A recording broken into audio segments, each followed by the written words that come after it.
Yeah, that deal was our first one that really got me hooked to this crazy world of furniture reselling in the Bay Area.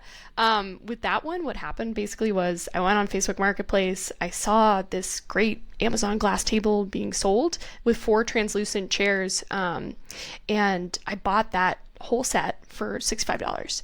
And we sold that same set about a week later for $300. So it was with like that moment that I was like, oh, this could be something if it's this easy to like flip a piece of furniture. And like we kind of rented it during the time, like we were able to just like use it while we had it. Sure. Then like we like went from there. So I just used the profit from that, which I think was like $235, and just like started spider webbing, like we bought a lamp and a nightstand from there and just continued to buy and sell just from that 65 alone, and now we're at $3,500 profit. 3,500, 35,000. Oh my God, $35,000 profit. My bad. It's huge. I mean, just imagine like the common advice, well, buy the S&P 500 and be happy with your 8% annualized return. It's like, wait, I'm going to almost, quadruple my money and I'm going to do it in a week. But if I could just keep finding these deals over and over again. And so that probably becomes the bottleneck. Well, that and the storage space. My understanding is you're doing this out of a San Francisco apartment, like not a ton of operating room where maybe that becomes a limiting factor. Or is it the stuff that you can go, these undervalued deals that you can go find? So you start with the table set and the chairs, then the lamp, and you kind of like, well, okay, there's something here, but what happens after that to continue sourcing? Yeah. Like what happened next? How'd this like traction start and actually work? Like basically like I say we, cause my partner was like my mover. Me and him, we bought the first 100 pieces of furniture and carried all of those up to our third floor apartment over the first 6 months. And like we bought, staged, sold everything from our apartment here, and we like use the mentality of renting space. So like we've never had a set of nightstands. We've only ever rented these nightstands, basically thinking of like we've had like 6 or 7 like sets of nightstands over the past year and like some change. But we just like rent them until they sell. So sometimes our apartment's like really scarce of furniture. Sometimes there's way too much. But after like the first 100 pieces, our neighbors understandably were kind of like, what is going on? And like, why are these people like constantly moving in and out? All this furniture? Well, how are they moving this much? And like, what are they doing up there? And like, then also like we had pretty bad back pain at this point. So we knew enough was enough, and I knew I needed like a better system. CrossFit, you're just like, you're getting your workout. No, literally, the furniture muscles were real at that point. By then too, I had enough funds after this like first 6 months of sales to be able to rent a garage and like be able to use movers. So now we buy and sell most of our stuff and put it in a garage like down the street from us. And movers drop it off, and like we have a whole staging area in that space now for the stuff. Oh, so I rent the garage. To take quality photos and stuff. Okay. Yeah, it works great. What's the garage rental cost? The garage. Please brace yourself. It's $480. I'm in the Marina district in San Francisco. So like it's the district right by the Golden Gate Bridge, the big red bridge. So it's very expensive. No, I had no concept of what it would be, like just knowing that parking is scarce in the city but it's like, well, if it doubles as a storage unit and it's making profit on it every month, I think that makes sense. And now, I wanted to ask, like, are you... go ahead. Like, are you, because there's one brand of furniture flipping that's like, I'm going to buy this old dresser, I'm going to sand it down, I'm going to get the whatever, the whitewash paint, I'm going to, you can do this rustic farmhouse, refinishing project, and then I'm going to resell it or relist it. Yeah. It's like, are you doing that level of fix and, reupholstering and like that level of rehab on these pieces? No, I'm really not. I don't. So like the most I'll ever do on any piece is just clean it. If there's something that can be like washed off easily with some soap and water or some like cleaner, 5 minutes or less of work is my mentality for these pieces. Okay. It shouldn't take more than 5 minutes to fix it up, because there's enough furniture in our area that's nice to be able to sell it at a higher price. Okay. Yeah. Okay, that's helpful. So not the less labor intensive version of this. Yeah. Because we had we've talked with other furniture flippers, and that's kind of their jam. Like, I'm going to find these, solid wood dressers, and I'm going to refinish them to make them, more modern and stuff. And a lot of work involved, a lot of, good profit potential there too. But like, if that doesn't appeal to you, keep listening, because, well, maybe you could do it in the 5-minute or less plan, like Claire. So if I'm looking out, what am I looking for on Facebook? I assume sourcing on Facebook Marketplace, or where do you find the stuff to go buy? Yeah, for sure. So I buy on Facebook Marketplace, Craigslist, and Nextdoor is actually really good too for like your neighborhood. Why are people unloading this stuff for so much less than you think it's going to be worth? Right? I know. I honestly think it's because people are very transient, especially post-COVID. And, just like anybody who's ever moved, ever, that you're like, all of your possessions eventually just become stuff, and you're just like, how do we have this much stuff? Yes. And they want to get it out. And that's like their one goal. Like, everyone gets that tunnel vision, like, we got to get this out of here. Either to the next place or someone buy it. And I swoop in and I'm like, hey, I buy and sell furniture as my side hustle. I'm a teacher during the day. At night, I buy and sell and go sustainability. Would you like to sell it at a bundle deal? But I'll come in and scoop up a lot of stuff for you. And people love it. So not necessarily just sourcing, one-off things, because that's a lot of labor for one potential sale. But if somebody's trying to clear out their whole house, their whole apartment, like, now that you have capacity to store some of it, you could say, yes, I'll take it all if you're willing to cut me a deal. Yeah, if you're willing to cut me a deal and we have the same style, I see potential in the buy, like, let's make a deal here. Especially like if the person's already kind of selling it for undervalue, we can make it even cheaper. But for the person listening too, like, it did take me a while to get there. I'd say like not until 9 months into this could I pull something like that off. The first 150 pieces or so were exactly what you're saying, Nick. It was buying individual pieces, me myself going to like pick it up, and then reselling that individual piece on its own. But a lot of people, to answer your original question too, like, I think a lot of people are undervaluing and underselling because they just want their stuff out. They want to get to their next place. They want to move to New York. They want to move to Atlanta, Houston, like wherever they're going next, like, they want to start their new life and leave this old furniture behind. So they feel good about like giving it to someone who's hustling a lot of times too.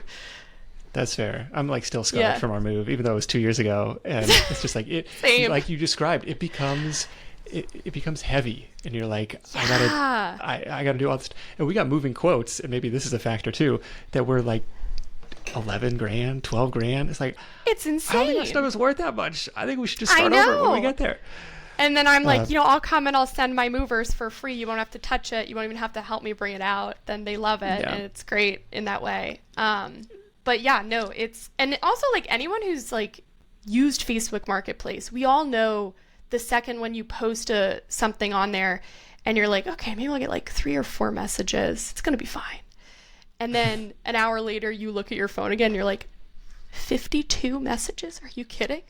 And like, you're just so overwhelmed that you're just like, I don't even know what to, like, I got to move my stuff and I got to answer all these too. This is crazy. So I try to you're the person cutting through the clutter, saying like, I'll come pick it up for free for this price. Yeah. Okay.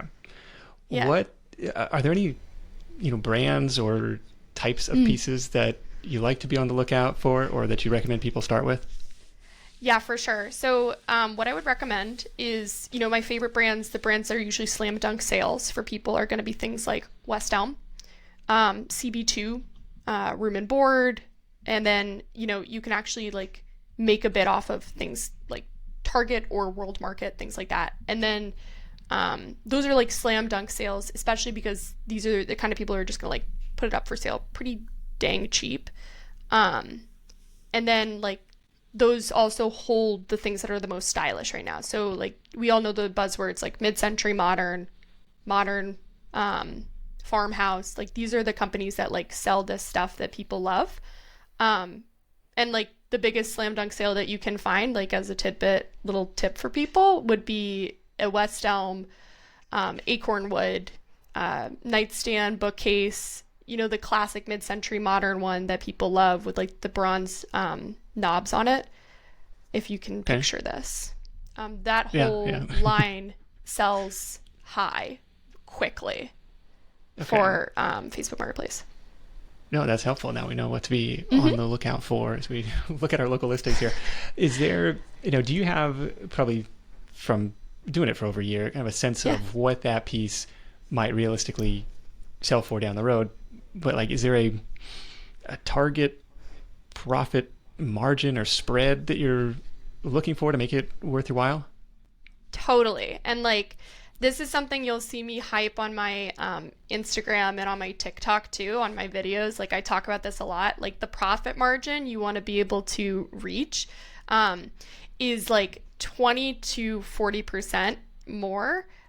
So like I always look for things that are in between. Like obviously if it's free, that's the best. But like you're looking for things that are like 50% or below market value. So like when I say that, like let's go back to the West Elm wood piece I'm talking about, the mid-century modern, for example. Like one of those bookcases, those narrow, beautiful bookcases that are the mid-century modern acorn wood. Online they sell for $7.99. So you're gonna be looking for someone like pricing it. So you're looking on Facebook Marketplace and you're looking for someone pricing it $3.99 or lower. Right? Like something around there. Or maybe it's a little bit above, but you're like, oh, I could negotiate them down a little bit, because people are going to want to buy something like that that's really trendy and people love right now. That piece can sell for 75 to 80% market value if it's super trendy. Okay. So you make that profit in there. Gotcha. So that would be like, for example, the price would be, I would sell something like that for like $600 to $690 even. Like I've seen it go for that high.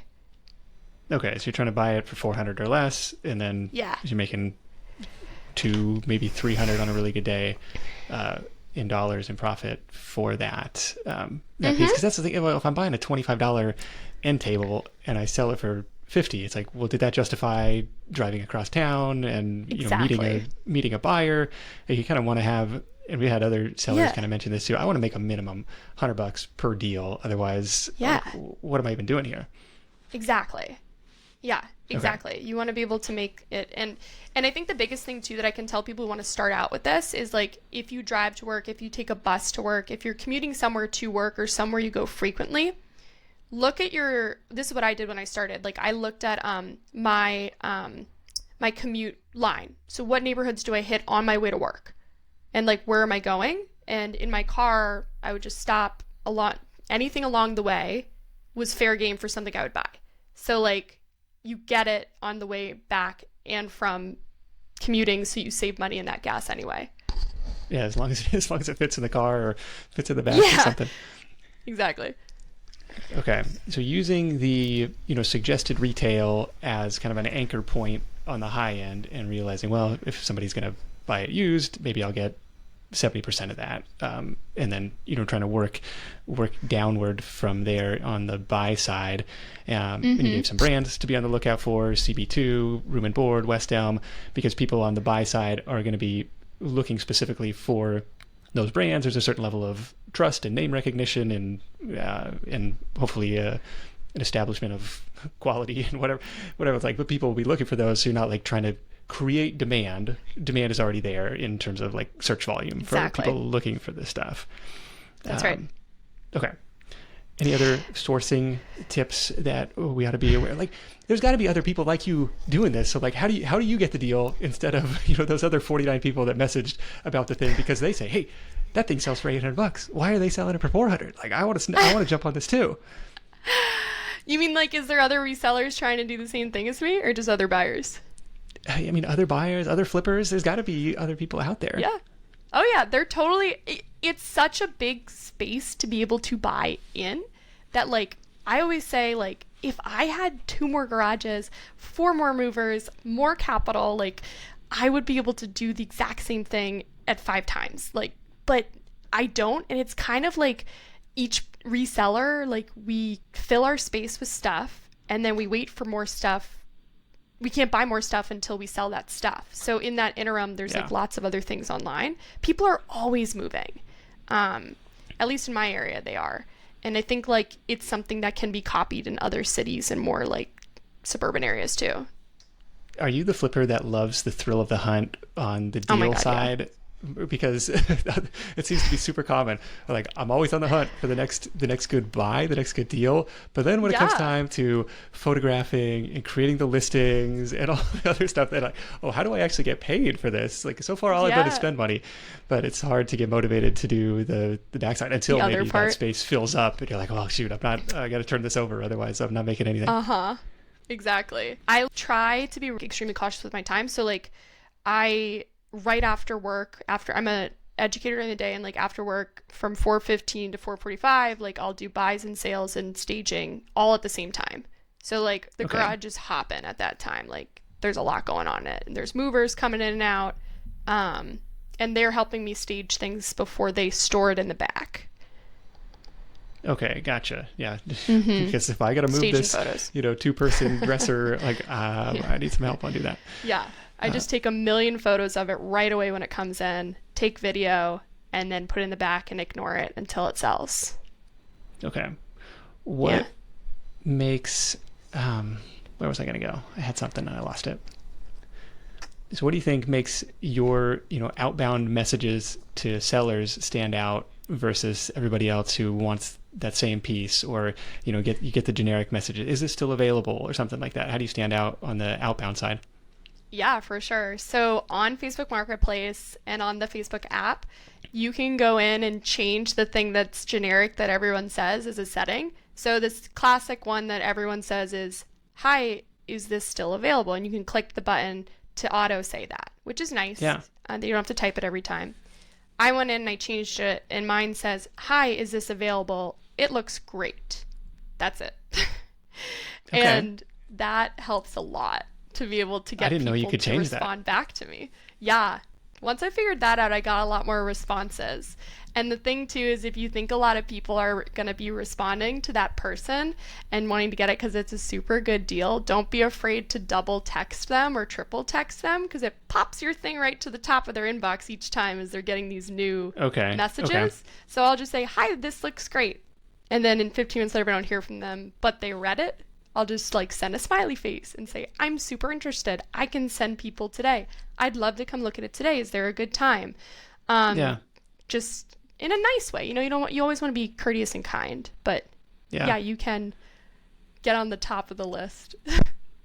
I know. I always have anxiety when like I'm selling stuff and it's, okay, well, this person fell through, and so now I got to go back to the bottom. Well, they messaged first, so I feel like obligated to You're like, respond to that. Like ethically. give them first crack at it. It's like I don't know to what do I owe these people? Like just get it out of my house in most cases.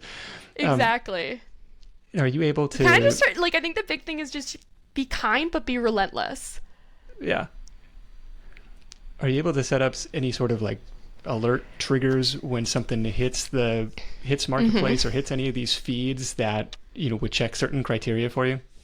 Totally. So if anyone posts West Elm within like a 5-mile radius of me, I get like an alert on my phone. Well, I used to do this and then it became overwhelming. But for the person starting out who's looking for like individual pieces, it's a really good way to start. Because you can just quickly, like, I check my Facebook Marketplace the same way people check their social media. I just like, if I get an alert that it's up, I'll like check it and put it down. Is that a setting in Marketplace? You can make alerts on there for certain brands, styles, types of furniture. If you're looking just for a coffee table, if you're looking just for renting nightstands, you can make it so it's like that, which is really, really helpful. I'd say the biggest thing too for people to do who want to get who are looking to sell too. I know we're talking about buyers, but I think the biggest thing for once you get the piece you like to get it like across the most eyeballs too is joining like a ton of groups right away. Like you're going to want to join like 20 plus groups in your local area, because that gives you like a ton more people looking at it than just Facebook Marketplace alone. Oh, these would be like local buy-sell groups or neighborhood Exactly. community type of things? Mm-hmm. Like Okay. one in our area that's big is like the Bay Area Buy and Sell group. Okay. And it has like 130,000 people in it. Wow. Okay. Yeah, Mm-hmm. that's helpful just to get more views. And on top of that, you're following marketing best practices. You're taking nicely staged photos, which a lot of people selling their stuff, if they have to move, they're like, well, whatever, I'm taking a picture of it where it's sitting right now, and the lighting may not be great, and I'm taking it on my phone, and just whatever. I just need a picture. Versus like taking the time to actually stage it, actually command a premium on that side. Anything else on the listing? Best practices, including the dimensions, including the brand name, like all of these type of things. Here's the suggested retail price, but anything else that makes it stand out? Everything you said, Nick, is exactly what you want to put in. You want to gain the customer's trust like right away that you know what you're talking about, but then you also want to give them the link to the item to be able to verify that what you are saying is true.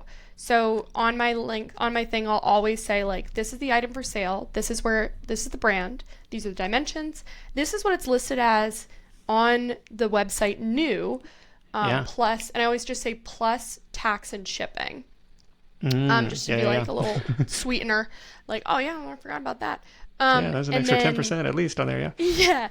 And then, I also add the link to the item so that they can trace it back and verify that what I'm saying is true. That's like the biggest things I would say. And then also like consider adding a watermark at the end to describe the item. So almost like if you think of like hashtags, like you're going to want to put like, if it's a CB2 item, like you might want to put CB2 modern, just these words at the bottom, like CB2 modern side table, like it's a water stamp to be able to like know that people, if they look up modern furniture, your piece might bump to the top of the search list. Oh, just more generic search terms that that you want to include in your listing, even if it's not. Okay. Yeah, exactly. Gotcha. Okay. Gotcha.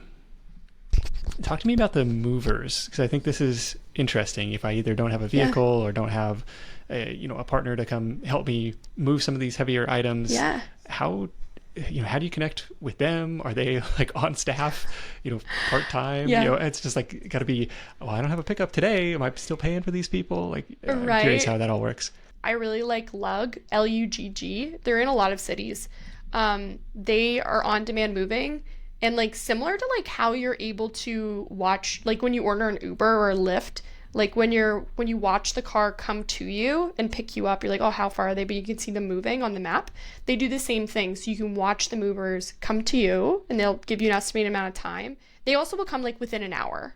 Like they're really available, and they have like trucks, vans, big trucks too, need be, depending on the size of your move. And then like they're available like within an hour sometimes even. And then you can watch them come to you and drop off the piece like an Uber ride. Okay, so do you have to meet them at the storage garage, or you trust them enough to like give them the access code or something? I'm white knuckling control though too. And like I will meet them there and they can pick it up with me. But they have like tons of crews in our city. And they're getting pretty popular at this point in other cities too. And then the other one I haven't really worked with, but I'm hearing good things about too, which is a competitive price point too, is TaskRabbit. And what's different about TaskRabbit versus Lug too, if you want to try these out, is with TaskRabbit, I'm pretty sure you can do multiple stops for your move. So you can be like, hey, I need you to pick up something here, and then come to me. Gotcha. Which is kind of nice. What's a typical price to have Lug come and pick something up and drop it at the storage unit for you? Yeah, for sure. So like to pick something up and bring it to me, if it's just like a simple one-piece item, like it's going to be anywhere between like $50 to $75, like including tip. If you need a promo code, I got you. listeners, DM me on Instagram for $10 off. It's awesome. But on the app, like it'll give you an estimate of how much it's going to be too, which is really nice. You kind of get a sense of like, oh, they're this far away, like how much will it be? But they do per minute on there. But you can like really save a ton if you like go into it and just click one mover. I think the base is like $26 to $36 an hour. Okay. And then like per minute is like 72 cents. Okay. And then gotcha. like So tip them if they're good too. yeah, keep them on the roster of like favorite drivers. Yeah. You're welcome back anytime. Yeah. No, that's helpful. And just so you got to be buying with enough margin built in to say, Yes. okay, I can afford to have the mover come and still make money on this deal. So that's helpful. And if you got a truck, if you got something like, hey, sounds like lug could be another side hustle for you. So there's lots of different options in this episode. Now, have you ever had the case of like, something just it gets stuck in the back of the garage for months on end and it's just not moving? Like, is there a target like inventory turn? Oh, I want to sell this in a month. Or, like, how do you think about turning over the inventory? Yeah, for sure. Like this process has not been without its like failures. And I think one of my least favorite things that does happen is, buying the wrong piece and not making money on it. And like before I like really figured out what people buy and sell, I had no model. So I just experimented. Like I'd buy this, see if it sold. If it didn't, it sat for a long time. We bumped down the price a bunch, then it still sold. Yeah. And then finally it did sell. Like we would have to like experiment with this. But I would say like right now, like about 1 out of 40 pieces at this point, like just sits. And it's something that I'm still trying to figure out what to do with, because I think sometimes you just have to cut your losses on those because you need to like move on and see if you can make more. But that's kind of like why I'm trying to help people too be able to like understand what to buy versus what not to buy, so they can skip this learning curve and like ensure they typically make money off their buys. Yeah, totally. Yeah, there's nothing. I mean, it's like, well, the ROI on this penciled out to be great. But it was like when I was selling on Amazon, and it's like, oh, I didn't notice that the seller rank was like 3 million or something, or it's just like, it was a great deal ROI wise, but it's just like, it might not sell for months or whatever. Yeah, exactly. And like, unlike if you're a reseller in like clothes or shoes, things like that, like at least you can like put in the closet and forget about it. Like if your bookcase is not selling, you're going to look at that every day until it sells. It's taking up all this space. I got all this cash tied up in it. Uh-huh. So it's like, it's a frustrating experience for sure when that happens.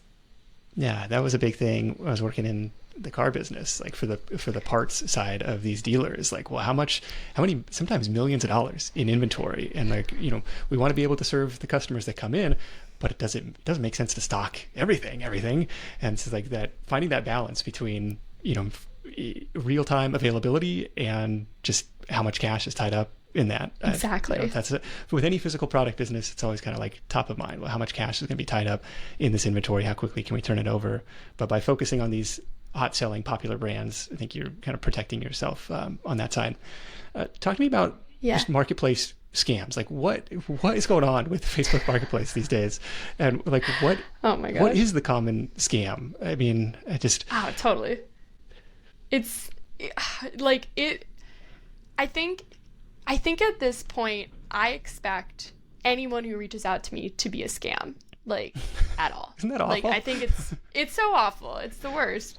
But I do have to say, saving grace is once you figure out how the scammers interact with you, it's very easy to spot them. They're really bad at grammar, and like they put periods in weird spots in the sentences. They forget a letter. They'll call you dear a lot, like, hi dear, how are you, dear? It's nice to see you, dear. Like they'll say that a lot. Yeah, I think okay, red flag number 1, red flag number 2. Yeah. Totally, these are red flags. Yeah, I'd say like 60, but to be perfectly honest, like 60% of the people on Facebook Marketplace are scammers. Like that's that's just what I'm nuts. seeing For how at many this smart point. engineers are working at Facebook? Like that's just I nuts. know. Like how have they not solved I know. this problem? One I'm that like, always is weird to me is when people are like, well, what's your number so I can text you? It's like we're messaging right here. Like this is the same. Like why do you need my number? And like I don't know that what do is they such a intend red to do with flag. that information? Exactly. That's red flag number 3, is if they say, hi, I want to buy this now, send me your number. And then they'll give you a number. Don't text them. Do not leave Facebook Marketplace Messenger. Don't That's engage. a big no. Do not engage with them. Anyone, this is a big red flag too.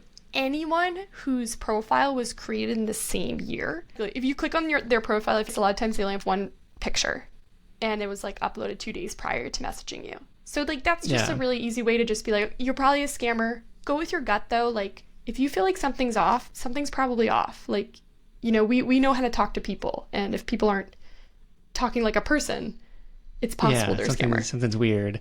So what's the scam? Like, what are they trying to get you to wire money? Something like, what's the end game? It changes. So, like, just like anything, like what people can do and interface with changes. Like recently, it was Zelle.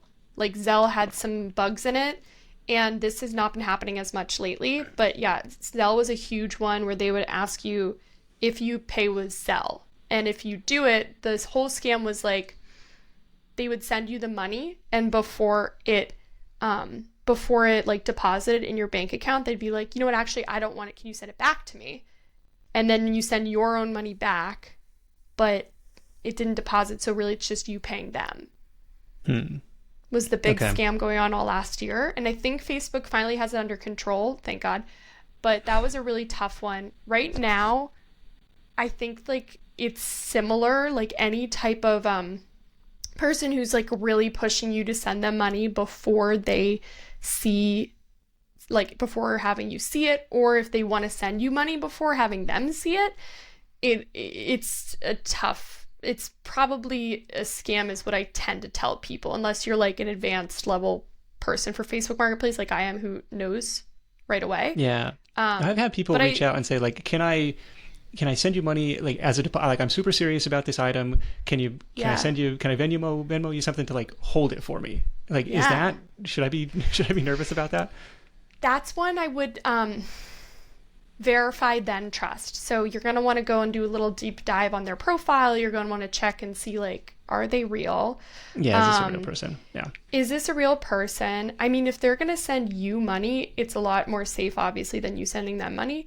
But I would, you're going to want to like verify that they're a real person via their profile, looking at what year they were added, who are their friends, do you have any mutual friends by chance? Like there's a way to figure it out. But if you have any inkling whatsoever that you're like, I don't even know if they're real, don't do it. Just be like, I only do in-person transactions. And if they're okay with that, you know they're real. If they're not okay with that and they leave the group, you know they were a scam, and just report them to Facebook. Yeah, just add another one to the banned and blocked list. Exactly. Well, Claire, this is, I mean, such a cool thing that you've been able to do on the side from the day job, you know, making thousands of dollars a month in your spare time, and then even kind of on spec, starting to create content around that at thefurnitureflip.online, at the Furniture Flip on TikTok, and we'll link up the Instagram account as well. Like, you got a few thousand followers under each of these accounts. Like, people are following along for this journey. They're curious to see what the next piece is going to be, like how it all works. Talk to me a little bit about that side of the business. And did that start, you know, in lockstep with the flip, like, you know, or after several months, like, hey, this is working. Other people are asking me, you know, how I'm doing this. Yeah, totally. You know, when I started, I had no intention of doing like anything on social media. I thought the side hustle would end with buying and selling.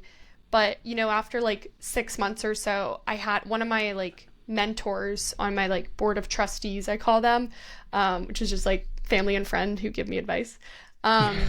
But one of my members of my boards of trustees, one of my mentors, she was like, has a very successful Instagram and TikTok, and she was like, you really could make this bigger if you want to, and like see if people want to do it with you, and like, you know, see if you can do like some kind of sponsorships with it, and create a bigger like audience for a side hustle that like seems to really work, and like people should know about this. And so I was curious, and I was like, you know what? Why not? Like, let's see. I really wanted to see too, does this only work in San Francisco, or like does it work in other cities too? So the only way to find that community too was starting to reach out on these social medias. And I couldn't for the life of me find somebody doing what I'm doing in the spotlight on any of these medias. And I thought that I saw a lot of the furniture flippers, like the people doing the painting and the refinishing, things like that, which are fun videos to watch, but nobody who was advertising furniture reselling. And I was like, I think I can make a corner here for people to like be interested in. So that's kind of where it came from. And it gained traction pretty quickly. Like we got like a couple thousand within like 1 or 2 months. And then one video went viral and really got people interested. And that was one of like the mid-century pieces. But it really like was to see if people could do it. And now like I have such a like clear network of people who have found the account and started furniture reselling like all across the country. Like I have a follower who's doing it in Miami, LA, Chicago, Boston, like, and they're finding success with it. Which is just like really cool to hear their stories and like how this has given them financial freedom. What was the one that went viral? I'm scrolling through. I'm trying to find it. It's the one at the top of the, I think it's pinned to all the ones. It's at the top. It's a mid-century, it's a West Elm mid-century console. And then like at the end of the video, I also show how like the person styled it in their home, which is like my favorite part, like when customers send me like the piece that's after great. And like show me like how excited they are about it and like how it's special to them, and like we just like geek out over like sustainable furniture. Oh, that's great. Yeah. So that's kind of the strategy is, most of the reels or most of the stories are kind of like documenting, the life cycle of this flip. Hey, I found it. This is how much I paid. This is me listing it. Yeah. And then this is how much profit we made on it. Yeah, that I would say that's about 50% of what I put up. And then the other pieces too with it is I show people behind the scenes, like these people who are interested in doing it or just kind of like want to see the story of like my fails and successes. Like I show them behind the scenes, like when the garage is really messy and like we need to organize it, and this is actually what it's like day to day, or like when I like am sitting there waiting for someone to come pick it up and they're 20 minutes late, like I'll like document these things that aren't perfect, but like this is still part of the journey. And then the other part too is me talking about, tips and tricks for people. So I have a video about all the questions you're asking, Nick, like staging, how to price things correctly, how to spot a scammer, things like that are for just to help people like do this easier than it was for me, because I think there's so much space for all of us in this, and we all can be successful because there's so much furniture. Yeah. Are you selling a course like for people to do that as I become part of the business too? Yeah, I think that's my next step, and like what I'm really excited about coming up is like we're going to be doing a course eventually for this for people. Okay. Right now I like offer consultation through my website, which you can sign up for. And then also like right now, like I want people to have as much access to this as possible. So I'm really giving away free guides on how to like stage items, kind of similar to what you're giving away today too. That's a really good pairing with it, is like the 20 top furniture brands to resell on Facebook Marketplace. Nice. And then another one. This is like an email builder or email list. Yeah, exactly. Okay. So like on my link tree and my profiles on TikTok, Instagram, YouTube, Facebook, wherever, you can like get these free guides if you like sign up with your email.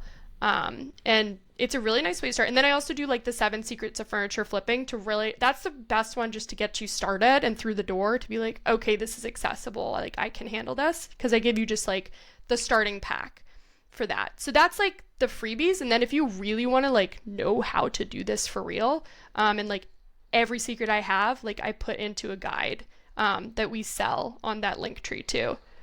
Oh, okay. Okay. Mm-hmm. So that's called the ultimate. Oh yeah, go ahead. Yeah, not a full course yet, but like some digital product angle here. Okay. Yeah, digital product. Yeah, exactly. Perfect. How many people have joined the email list so far? right now we have 75 people on the list, and like 60 of them signed up like within the first day of posting the first one, which was awesome. Okay. So definitely people wanted to do it, which was cool. All right. Well, I will hopefully double that for you. So, well, we'll at least double that after this episode airs. That'll be good. So we'll link those up in the show notes. And I was going to ask, like, between the business coaching side and the digital product sales, like, are you comfortable sharing, like, as a piece of the revenue pie, is that become significant? Like, compared to the flipping side? No, for sure. It hasn't been that lucrative yet. I think it's hopeful that in the long run it would be, once we set up the different sales sequences, things like that we want to do, to see if people are interested in it. But it's not that much yet. I think right now it's like under $500, but I'll take it. Sure. For sure. Okay. But I'm hoping that more people will get this if we can get the Instagram and TikTok more viral too, is my hope. And doing things like this too. I think there's so much good info, and I just want as many people to see it as possible.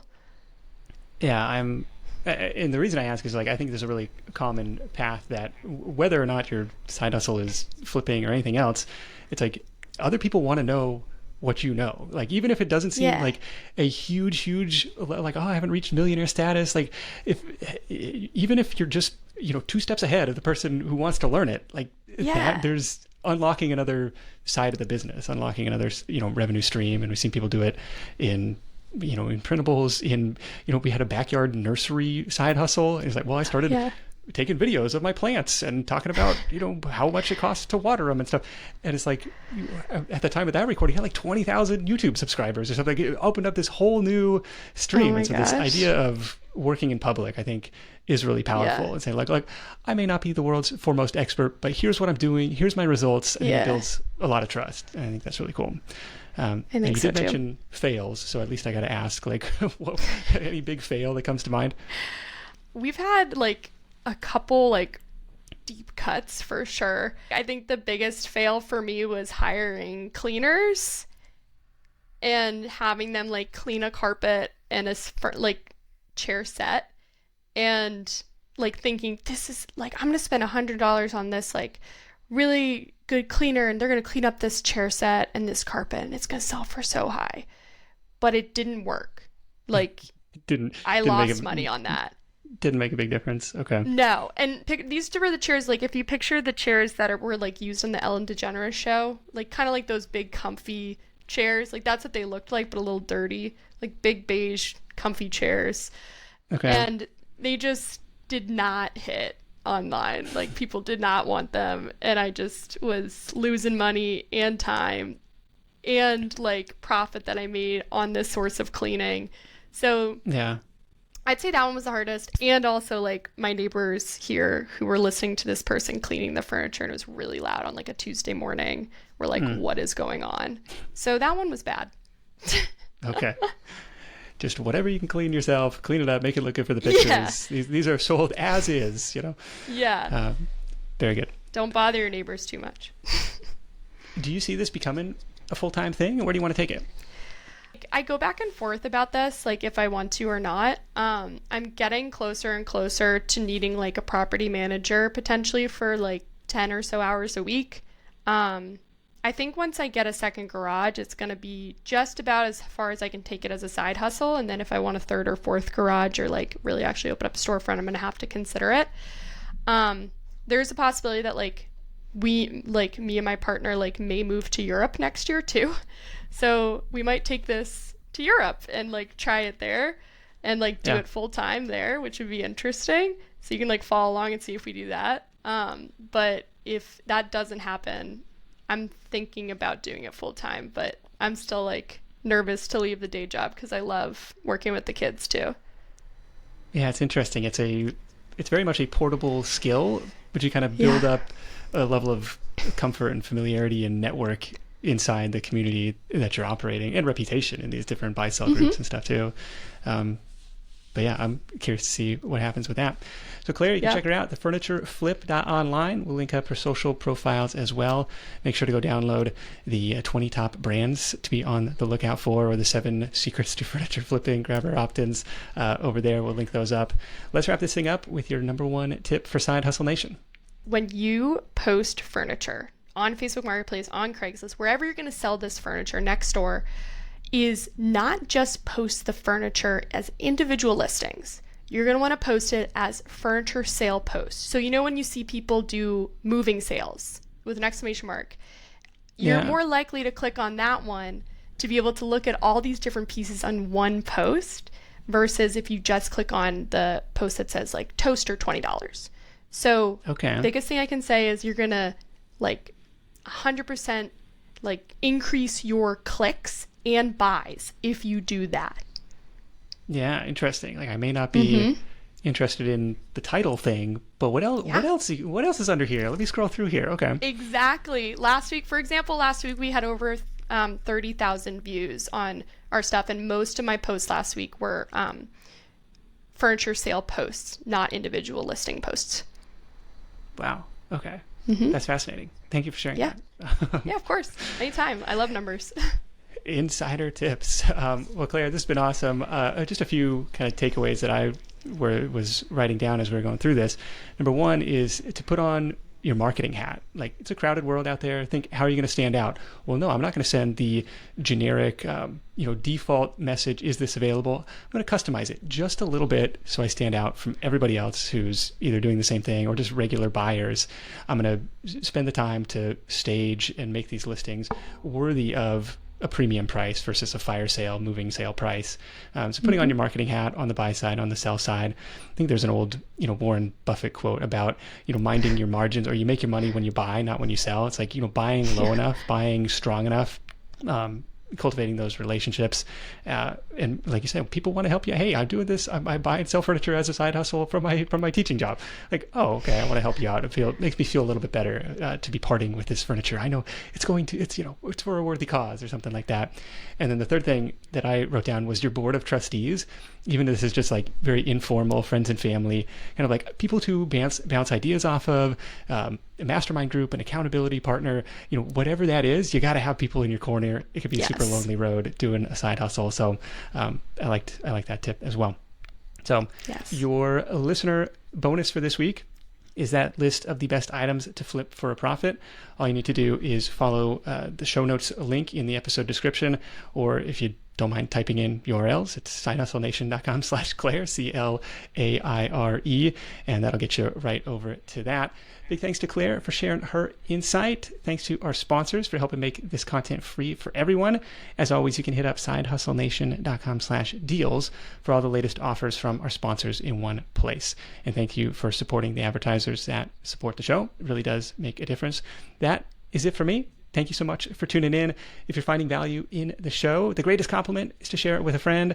Until next time, let's go out there and make something happen. And I'll catch you in the next edition of The Side Hustle Show. Hustle on.